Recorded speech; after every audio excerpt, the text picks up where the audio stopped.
What's up, everybody? This edition of the Westwood Living Podcast comes to you from JuicyGreens. Tom Leyden and Brian Clinton. How are you, my man? What's shaking? How's life? I'm great. Thanks for having me back, Tom. So is this one of your first times here to the JuicyGreens in Islington? It is my maiden voyage. What are you having? A mint smoothie. All right, mine's still being constructed. I got a bowl, so I'll let it sit here on the table for a bit. Once it's done, you can hear it there in the background, in fact. Well, obviously, I can't let a podcast with you go by without saying that you hold a rank of high distinction when you go back in time 4 years ago as the first ever sponsor of Westwood Living. What a great story. Remember February of 2022 in your house, your office, your ability to believe was very empowering. So I'm always going to be very thankful. And could you have imagined, just look back 4 years ago, could you have imagined that everything that we've built would kind of become what it has become? What's your take on it, watching this thing grow? Yes, I actually can, because like I told you in my office 4 years ago, the reason I was taking an ad is because I believed in you, and your vision has come to life right before everybody's eyes. Well, that's cool. I appreciate you saying that. Thank you very much. But it's been about 4 years since, it was actually June of 22 that we ran an initial business profile about you, Brian Clinton, the real estate agent. And I want to just get an update as to how your world has changed in the 4 years since we last sat down and really talked about you getting into the business, learning more about it, and just give me an update. I mean, kind of a summary of the last 4 years in your profession. Well, I've actually been in the business a lot longer than 4. I know I've been that. Full-time since 2013. What I've seen in that time is obviously we've seen continued and historic low inventory. We've seen continued fluctuation in interest rates. All they've done since 2022 is, gone up, which is scared off some buyers. People still sitting on the sidelines thinking interest rates are going to come down again, and not taking a look at the market, over like a 30-year loan, let's just say, for example. And if they did look at that historically, they'd see that interest rates are really relatively normal for what is supposedly the most common loan, which is your 30-year conventional. What sort of advice do you typically give people, given all these variables you were just talking about? When someone asks you, like, hey, what should I know? I'm sitting on a house. I feel like it's a good asset. Should I be selling now? What do I do if I do sell? Where do I go? What kind of rate am I going to get? What sort of advice do you give people? So basically, the market that I work in is, and I market it as Westwood and beyond, but it's inside the 495 corridor. I really feel like the market we work in here as realtors is strong throughout the season. It's not strictly seasonal. Like spring is stronger. There's no doubt to that. History will show that. But there's never a bad time to sell a house. So if you're thinking about selling, I would always say get your home on the market as soon as you possibly can. Don't bring it into the strongest market in the spring. Bring it on in November, because the house will sell. We're still surrounded by major institutions, colleges. The hospitals are in this area, so there's always people coming into the 495, inside the 495 belt, all over the place.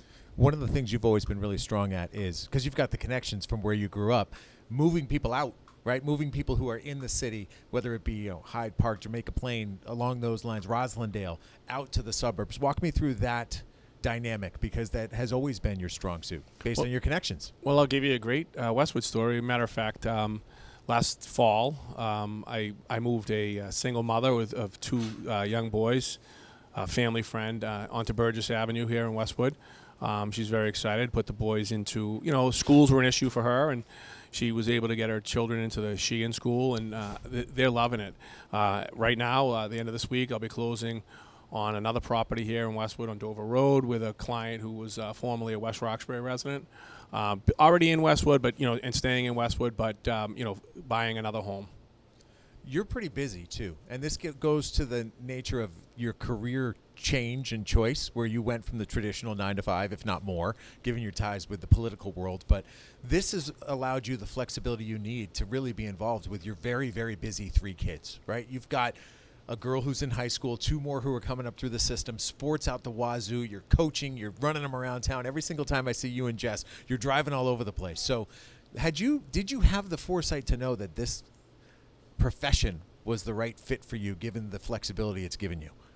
That's a tough question to answer. I mean, I did choose this profession because of that. My wife works for a company where it involves a lot of travel. I mean, she'll be traveling to India at the end of this month, early next month, for a week. But I don't think I realized the scope or the volume of involvement that my kids would have in, not just town sports, but also like many working families, the club sports. The club sports is, if not for carpools, I would probably be bald right now. Yeah, I know, it's crazy.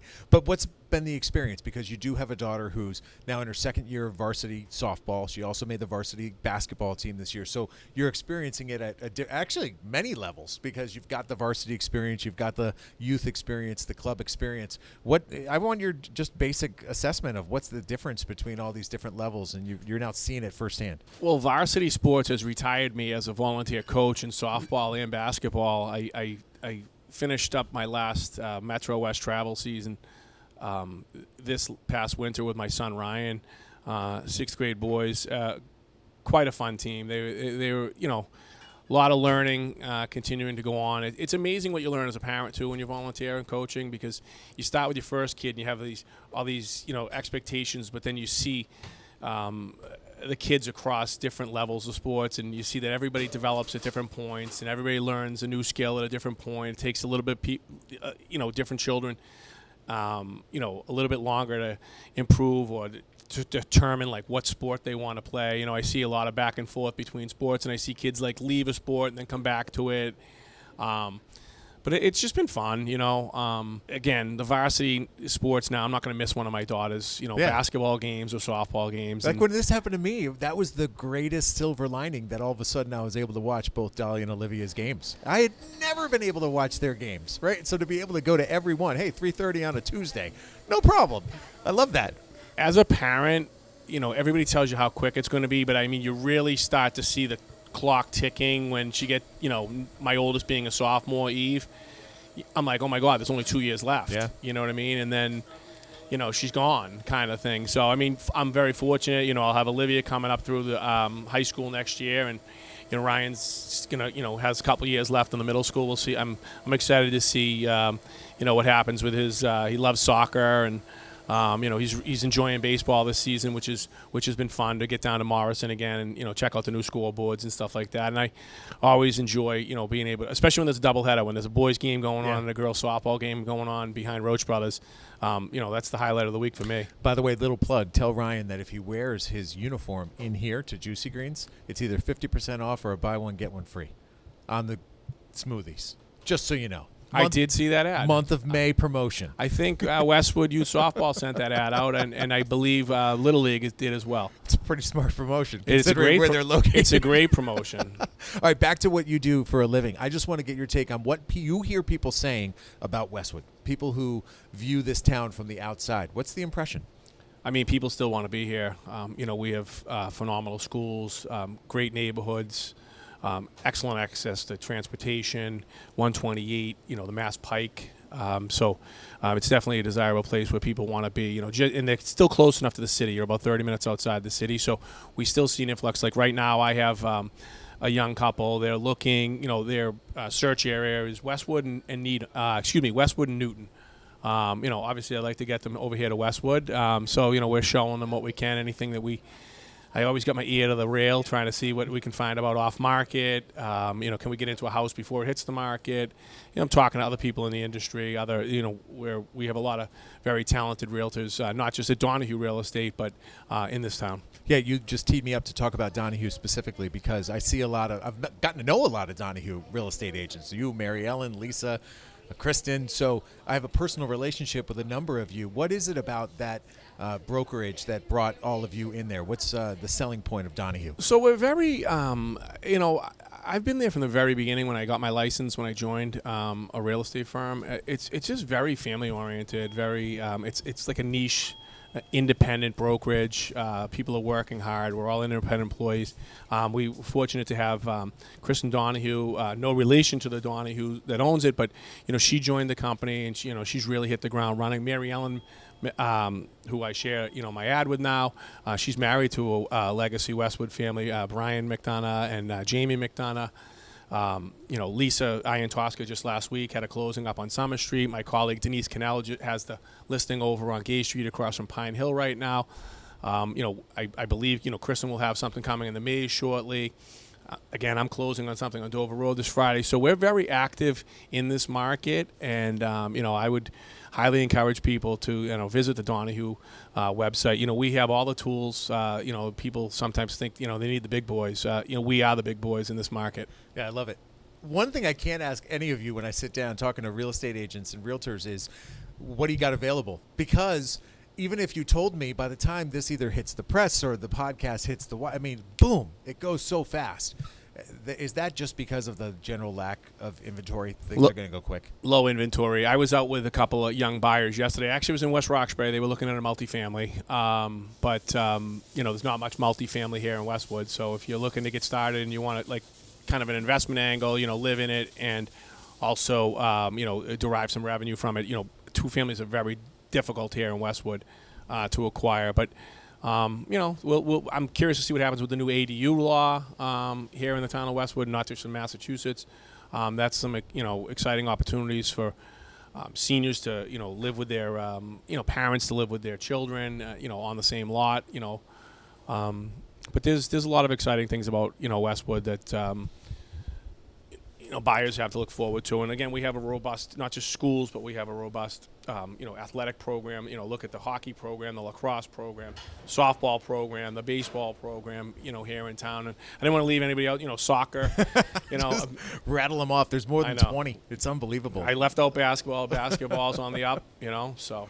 It's been good. Well, we're doing this the week that we're getting ready for the prom. Is Eve doing the prom or no? Eve is not doing the prom this year. No, she's only a junior, a sophomore. Yeah, so this is the second for Liv. I'm crossing my fingers that we get some nice weather because last year it was raining on us on prom night. So we're hoping that one of the 2 nights is going to be at least sunny. We were enjoying the, as we was talking when I came in, we were enjoying the Instagram Westwood promposals at my house last night. My wife and they are funny. Friends and daughters had me on there, looking at all the kids. Yeah, it's funny. They're very creative. Very creative. And that's a trend. Do you think we could have handled that back in our day? That went through my mind last night. I'm like, I would not want anything to do with this whatsoever. I don't think I would either. But this is what the kids grow up with, so it's not unusual to them. It's been cool. All right, anything else you want to talk about? No, not really. I just want the Westwood girls softball team to hit. Yes, please.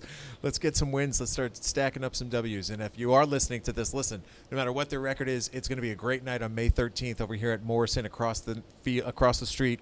Senior night, always fun. We got the music pumping. We'll get the PA going. Absolutely. The girls will be celebrated who are seniors, Abby Johnson, Mia Poles, Maddie McMahon. So that's a great night. And it's fun because we've been there from the very beginning. We've been there since they were 8 years old. Crazy so to see think. them I know. Be 18 now and graduating and just soaking in those honors. That's cool. Well, that is Brian Clinton from Donahue Real Estate, the #1 premier sponsor of Westwood Living, going back to February of 2022. So greatly appreciated. And how do people find you? What are the phone numbers? What's the email? All that stuff. My email is brian@donahuere.com. You can find me on Instagram. My website, brianclintonre.com. And my phone number is 617-828-3035. I work with buyers and sellers, and I would love to hear from you. That's the scoop. That's Brian Clinton. As always, if there's someone else you want me to have a conversation with, just reach out. Send me an email, tleyden@bestversionmedia.com. I will connect with that person, have a conversation, and share it with you right here on the podcast network. But for now, from Juicy Greens with Brian and Asanka on the other side of the counter, this is Tom Leyden saying so long, and thanks for listening.